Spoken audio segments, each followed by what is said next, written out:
The cardboard sign read, "Singing for Food," in shaky handwriting. 12-year-old Tommy Martinez stood on the corner of Sunset Boulevard, his worn sneakers barely holding together, his voice carrying through the Los Angeles evening air with a clarity that made passers-by stop in their tracks. When the moon hits your eye like a big pizza pie, that's amore. His young voice held something magical, pure, untrained, but filled with soul that couldn't be taught. A small crowd gathered, dropping coins into his battered coffee can. But what nobody expected was the black Cadillac that suddenly pulled up to the curb. The back door opened, and a man in an expensive suit stepped out. The crowd gasped. It was impossible. Dean Martin himself stood there, staring at this street kid who was singing his signature song with tears streaming down his face. "Kid," Dean's smooth voice cut through the noise, "where did you learn to sing like that?" Before we continue this incredible story, drop a like if you believe in second chances, and don't forget to subscribe so you never miss these inspiring true stories. Now, let's see what happens next. Los Angeles, 1967. The city of dreams was also a city of harsh realities. For every star that shined on Hollywood Boulevard, 100 dreams died in the shadows. Tommy Martinez knew those shadows well.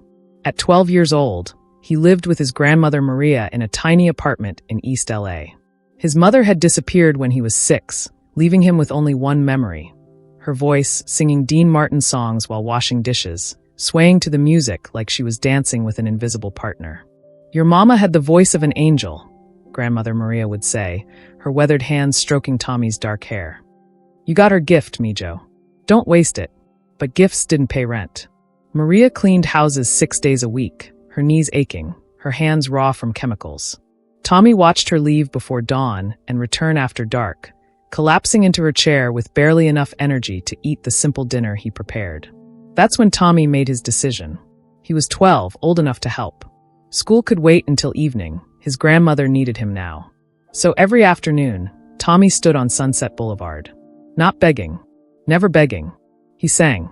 He sang Dean Martin because those songs reminded him of his mother, because they made people smile, because for a few minutes, he could transport tired workers and stressed shoppers back to a simpler time. Most people walked by. Some dropped quarters. A few stopped to listen, their eyes misty with memories. Tommy didn't mind.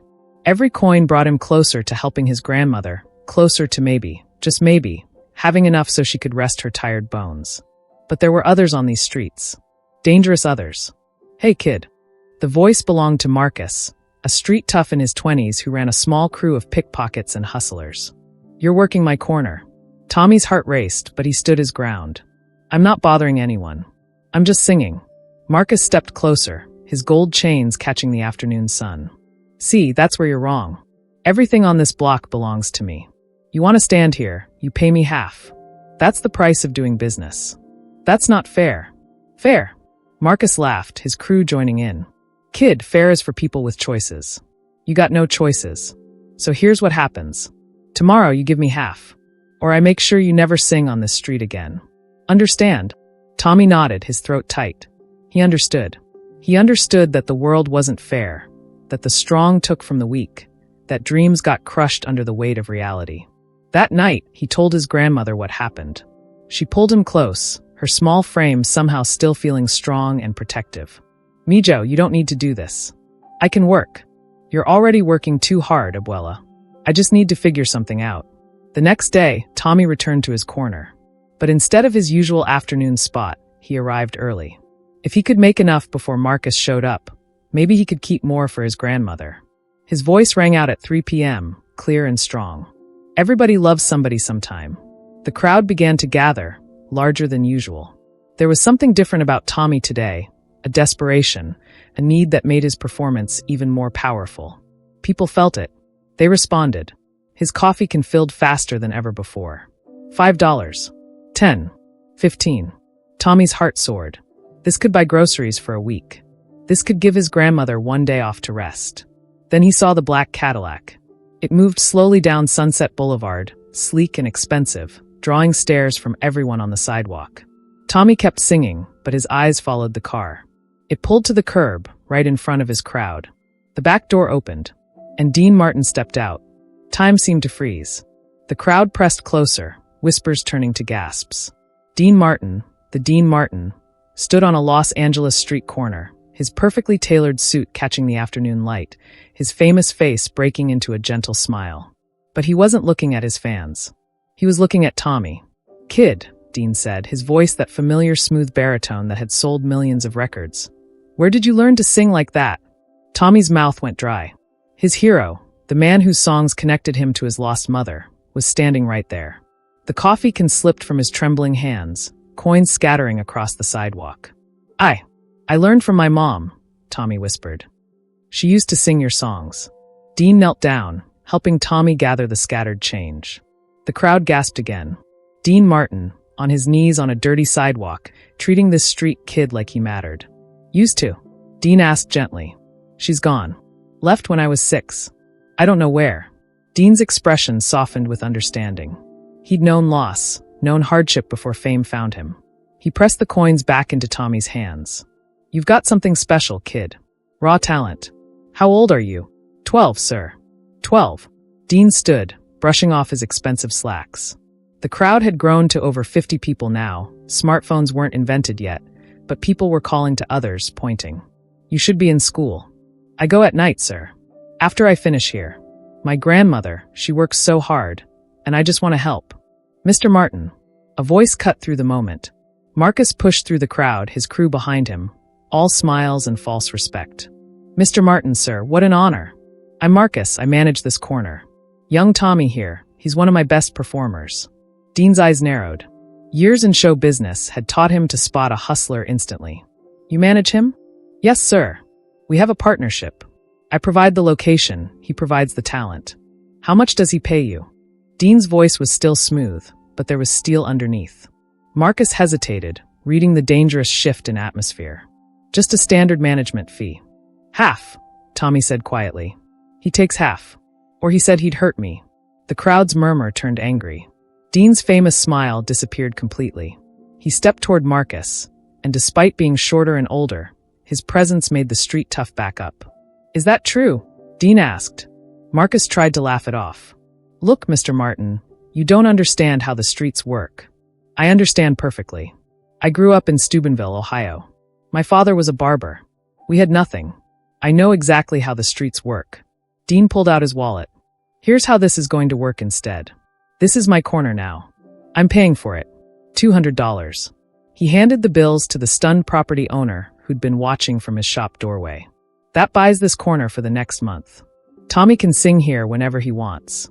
You," he pointed at Marcus, "stay away from this kid. Forever. Understand?" Marcus started to argue, but the crowd had grown to over 100 people now. They'd witnessed everything. Their sympathies were entirely with Tommy. Marcus knew when he was beaten. "Whatever you say, Mr. Martin," he muttered, slinking away with his crew. Dean turned back to Tommy, his gentle smile returning. "Now then, let's talk about your future." But Tommy shook his head, tears streaming down his face. "Mr. Martin, I can't take your money. I just need to help my grandmother." "Kid, I'm not giving you money. I'm giving you something better. I'm giving you a chance."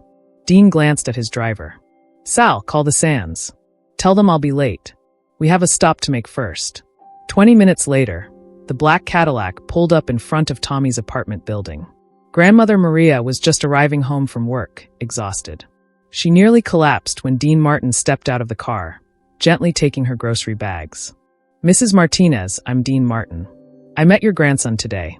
May we talk?" Inside the tiny apartment, Dean sat at their small kitchen table while Tommy made coffee. Maria was too shocked to speak. Dean looked around at the humble home. The careful cleanliness despite the poverty, the religious icons on the wall, a framed photo of a young woman Tommy had never met. "Your daughter?" Dean asked gently. Maria nodded, tears forming. "My Lucia. She had problems, you understand. The drugs, the wrong people. She left Tommy with me and disappeared. 6 years now, no word." Dean reached across the table, taking her weathered hand. "Mrs. Martinez, your grandson has a gift. A real gift. I want to help him develop it. We have no money for lessons. I'm not asking for money. I want to sponsor Tommy. Singing lessons with my vocal coach. School during the day, music at night. And I want to offer you a job at my restaurant. Dignified work with good pay. Your grandson shouldn't have to sing on street corners. He should be in a studio, learning his craft." Maria covered her face, sobbing. Why? Why would you do this for us? Dean's famous smile turned sad. Because someone gave me a chance once. A producer named Ernie McKay heard me singing in a club and believed in me. Without that belief, I'd still be working in my father's barber shop in Ohio. I believe in Tommy. Let me give him what someone once gave me. Tommy stood frozen by the stove, the coffee forgotten. His whole life was changing in this moment. His hero, the man whose songs connected him to the mother he'd lost, was offering him a dream he'd been afraid to even imagine. There's one condition, Dean added, his voice serious. Tommy, you keep going to school. Real school during the day. Education matters. Talent can fade, but knowledge lasts forever. Deal? Tommy nodded, unable to speak. And one more thing. I want you to perform with me. Next week. At the Sands in Las Vegas. I'll introduce you to the audience, and we'll sing That's Amore together. What do you say, kid? The Sands Hotel in Las Vegas, 1967. The most famous entertainment venue in the world. Frank Sinatra performed here. Sammy Davis Jr. The Rat Pack made this their home. And now, 12-year-old Tommy Martinez stood backstage, his new suit feeling strange and wonderful, his heart pounding so hard he thought he might pass out. Grandmother Maria sat in the front row, wearing a new dress Dean had insisted on buying her. She worked at Dean's restaurant now, managing the kitchen staff. Dignified work. Good pay. For the first time in years, she'd been able to sleep past dawn. You ready, kid? Dean appeared beside Tommy, immaculate in his tuxedo, completely calm. He'd done this 1,000 times. For Tommy, it was the first. I'm terrified, Tommy admitted. Good. That means you care. The day you're not nervous is the day you've lost respect for the audience. Dean straightened Tommy's bow tie. Remember what I taught you. Sing from here. He tapped Tommy's chest, right over his heart. Not from your throat, from your heart. Every note is a story. Every word matters. And most importantly, have fun. These people came to be entertained. Give them joy. The stage manager signaled. Dean's cue. Dean walked onto the stage to thunderous applause. 2,000 people filled the showroom. Celebrities sat at the front tables. This was the biggest room Tommy had ever seen, let alone performed in. Dean did 3 songs, working the crowd like the master entertainer he was. Then he paused, his smile turning mysterious. Ladies and gentlemen, I want to tell you about something that happened to me last week. I was driving down Sunset Boulevard, and I heard something that stopped me cold. A voice. The kind of voice you hear once in a lifetime. The audience leaned forward, intrigued. That voice belonged to a 12-year-old kid singing on a street corner. Not begging. Not asking for handouts. Singing. Singing my songs, actually. Dean chuckled. And I thought, who is this kid who sings better than me? Laughter rippled through the crowd. So I got out of my car, and I met Tommy Martinez. And folks, I'm going to tell you something. This kid has IT. That special something you can't teach, can't buy, can't fake. He's got soul. He's got heart. And tonight, he's going to sing for you. Ladies and gentlemen, please welcome Tommy Martinez. The spotlight hit Tommy as he walked onto the stage. His knees shook. His hands trembled. But then he saw his grandmother in the front row, tears streaming down her face, her hands clasped in prayer. He remembered why he started singing. For her. For his mother's memory. For the love that connected them across all the hardship. Dean handed him the microphone. The orchestra began the familiar intro to That's Amore. Tommy opened his mouth, and his voice filled the showroom. When the moon hits your eye like a big pizza pie, that's amore. The nervousness vanished. He was 12 years old on the biggest stage in America, but he wasn't scared anymore. He was singing, doing what he was born to do. Dean joined in on the second verse, their voices blending perfectly. The old master and the young student, connected by music, by chance, by one moment on a street corner that changed everything. The audience rose to their feet before the song ended. A standing ovation that seemed to shake the building. Tommy finished the final note, and Dean pulled him into a hug. You did it, kid. You're a star. 3 months later, Tommy stood in a real recording studio. Dean's label had signed him to a development deal. Nothing huge. They wanted to protect him from the pressures that destroyed so many child stars. But enough to ensure his future, his grandmother's security, his education. The vocal coach Dean hired was amazed at Tommy's natural ability. I've worked with professionals for 20 years, she told Dean. This child has instincts most singers never develop. You found something special. But Dean made sure Tommy stayed grounded. School every day. regular homework, time with his grandmother. Music was important, but life was more important. On a sunny afternoon, Dean took Tommy back to Sunset Boulevard, to the corner where they'd met. "Why are we here?" Tommy asked. "Because you need to remember where you came from," Dean said. "Success changes people. Fame can make you forget the struggles that made you strong. I never want you to forget this corner, kid. Never forget what it felt like to need something so badly you'd stand here and sing your heart out for strangers." They stood there together, the famous entertainer and the street kid who'd become his protege. "Mr. Martin, why did you really stop that day? You could have just driven past." Dean was quiet for a moment, his famous smile fading into something more real, more vulnerable. "Because I heard my younger self in your voice. I heard the kid from Steubenville who had nothing but a dream. And I remembered how lonely that felt, how scary, how impossible it all seemed." He looked at Tommy with genuine affection. "Someone gave me a chance. A producer named Ernie McKay heard something in me and gave me my first real break. He's gone now, but I made him a promise. I promised that if I ever made it, I'd do the same for someone else. You're me keeping that promise, kid." Tommy hugged Dean, this man who'd become more than a mentor, almost a father figure. "I won't let you down. You already haven't. You kept singing even when it was hard. That's all any of us can do. Keep singing, even when the world tells us to be quiet." Years later, Tommy Martinez would become a successful session singer, lending his voice to countless recordings. He never became as famous as Dean, but that wasn't the point. He made a living doing what he loved. He took care of his grandmother until she passed peacefully in her sleep at 82. And he started a music program for underprivileged kids in East LA, giving them the same chance Dean had given him. On the wall of that music center hung a photograph. Dean Martin and a 12-year-old boy, standing together on a Las Vegas stage, their faces glowing with joy. Underneath, a simple plaque read, "Someone believed in me. Now I believe in you." The moral: true success isn't measured by fame or fortune. It's measured by how we lift others up when we've been lifted ourselves. Dean Martin didn't have to stop his car that day. He could have driven past another struggling kid on a street corner. But he chose to see potential instead of poverty. He chose to invest in a dream instead of ignoring a need. The lesson for all of us is simple. You never know when your small act of kindness might change someone's entire life.